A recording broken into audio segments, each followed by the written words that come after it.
Assalamualaikum warahmatullahi wabarakatuh. Halo anak-anak kelas 4. Kembali lagi dengan Bu Sita pada mata pelajaran IPAS. Materi kita kali ini adalah perkembangbiakan tumbuhan, penyebaran biji. Pertanyaan esensial kita, bagaimana cara tumbuhan menyebarkan bijinya, serta mengapa tumbuhan perlu menyebarkan bijinya. Kita akan menjawab pertanyaan mengapa perlu penyebaran biji. Perhatikan gambar berikut. Manakah menurut kalian gambar lingkungan yang lebih baik untuk biji tumbuh? Apakah gambar A atau gambar B? Mengapa demikian? Perhatikan, pada gambar A terlihat tumbuhan baru yang sedikit di sekitar pohon induk. Tetapi banyak pohon induk yang tumbuh besar. Sedangkan pada pohon B, banyak terlihat tumbuhan baru di sekitar pohon, tetapi pohon induk terlihat sedikit. Mengapa demikian? Nah, itulah anak-anak, mengapa tumbuhan perlu menyebarkan bijinya. Jika tidak disebar, maka tumbuhan baru akan tumbuh dekat pada tanaman induknya dan bisa terjadi persaingan dalam mendapatkan air, nutrisi, dan tanah serta ruang gerak untuk tumbuh. Tanaman baru juga bisa tertutupi induknya sehingga sulit mendapatkan sinar matahari. Selain itu, makhluk hidup lain yang membutuhkan tumbuhan sebagai sumber makanan dan tempat berlindung juga mendapat manfaat dengan adanya penyebaran biji. Gravitasi juga berperan dalam penyebaran biji. Buah yang sudah matang akan semakin berat sehingga tanggainya tidak mampu untuk menahan buah. Akhirnya buah tersebut akan jatuh ke bawah atau jatuh ke tanah.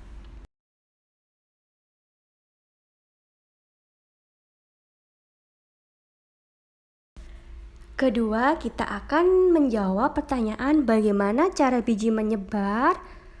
Tanaman tidak bisa berpindah tempat seperti kita dan hewan. Lalu, bagaimana tanaman bisa menyebarkan bijinya? Kita pelajari ya. Cara yang pertama yaitu dengan bantuan hewan.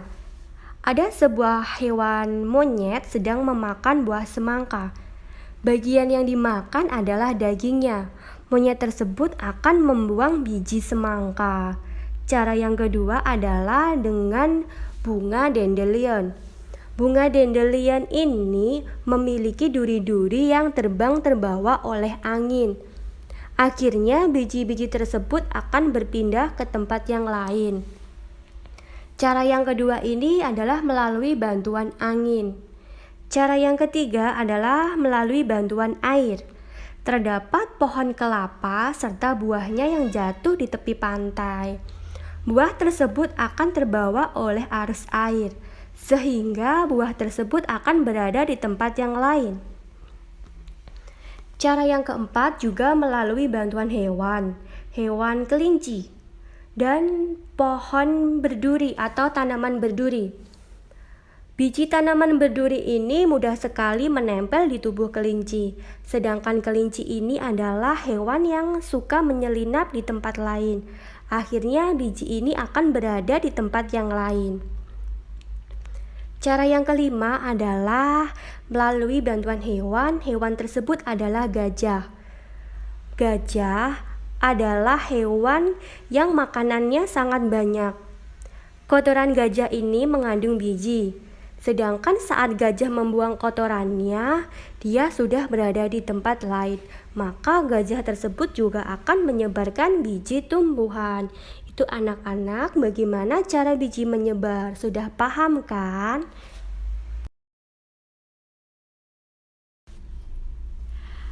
Selain perkembangbiakan tumbuhan secara alami, ada juga cara perkembangbiakan tumbuhan secara bantuan.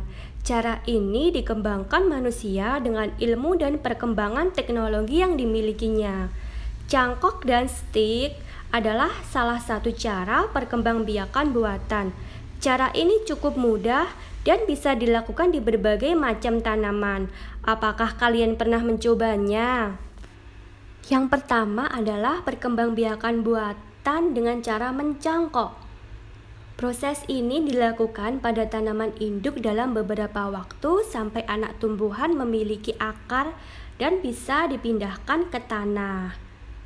Berikut adalah cara-cara mencangkok. Pasti anak-anak sudah pernah tahu kan? Biasanya mencangkok itu bisa pada buah mangga. Anak-anak bisa mencobanya di rumah. Cara yang kedua adalah dengan cara stick. Cara stick ini adalah potong miring bagian batang tumbuhan induk yang akan disetik. Pilihlah batang yang mempunyai daun. Pindahkan potongan batang dalam tanah. Akar akan tumbuh pada bagian ujung batang dan yang ada dalam tanah. Jadilah tumbuhan baru. Itu anak-anak. Kita telah membahas mengenai penyebaran biji tumbuhan secara alami serta perkembangbiakan tumbuhan secara buatan, yaitu dengan cara mencangkok dan stick. Sudah paham kan anak-anak? Anak-anak juga bisa membaca materi berikut pada buku siswa IPAS. Selamat belajar ya, sampai jumpa besok. Assalamualaikum warahmatullahi wabarakatuh.